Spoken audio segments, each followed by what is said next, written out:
ईटा न पत्थर उठाई दे पागल तोरे खातिर ईटा न पत्थर उठाई कहूँ तो यूपी बिहार न बक्सर घुमाई।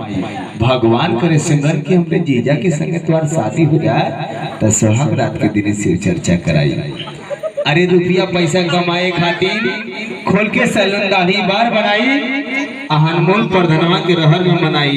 अगर गलती से लड़का हो भी जाए ना सिमरन तो तू नरेगा में काम करबू, हम घरे रह के लड़का खिलाई।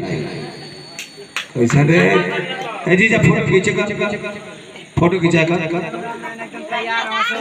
मोबाइल दे तब खिंचबा, मोबाइल ना ले बा खाली झूठे के जीजा बा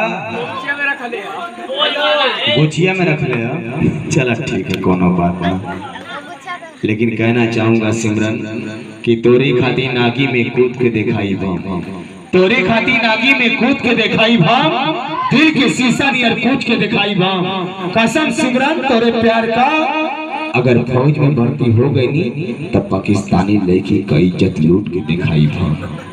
अरे तोरे ये को चुम्मा पर दुश्मन के गोली से भूज के दिखाई भाम, आ दोनों गाल पर किस कर देबो न सिमरन आतंकवादी के मुंह में तो लोग ठूस ठूस के मुआई भाम।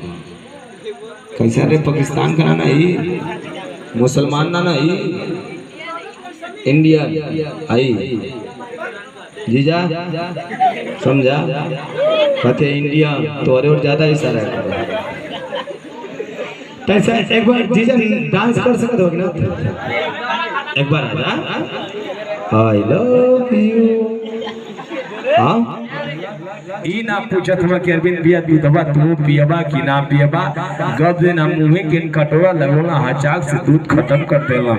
चल गई जा कार्यक्रम पर, कार्यक्रम को के जब भोरहरिया में आवत हई त मेहरारू फिर चल राते कथे राउर आ गए ने, हम कनी हां आ गए ने कथे के राउर जानते नहीं कल हमरे भाई का शादी है, हमार फेरा लवली खत्म हो गए, हमके तोरी मां का गोल लगो भर कर दूध बता सबा के पियाओ तो फेरा लवली हमसे मांगत हो। कथे राउर कैसन मरा दई, हम कनी की बता भर कटोरा दूध बतासा के पियाओ थई अब फेरा लवली हमसे मांगत हई। कथे राउर जानते नहीं भाई का शादी है, हमार संडी टूट गेले रहुआ सिवा दे, हम कहीं देखा करे समझ में ना होता कि पूरा दूध उनके पियावत दिया एक दिन का मेहमान के, और संडील हमसे फेरा लवली हमसे मांगत दिया। कथे राउर कैसन मरा दई काहे खंसा से जानत हई, हम कनी का जानी ई बता भर कटोरा दूध बतासा के पियावत हई और जाने वाली बात है काते की जानत हवा चार पहिया पर बैठ के टुकुर टुकुर ताकत रहे ना साजवा को कुछ उठाड़ देले ऐसे दूधवा के दे दे। एक बार जोरदार ताली बतासा चाचा।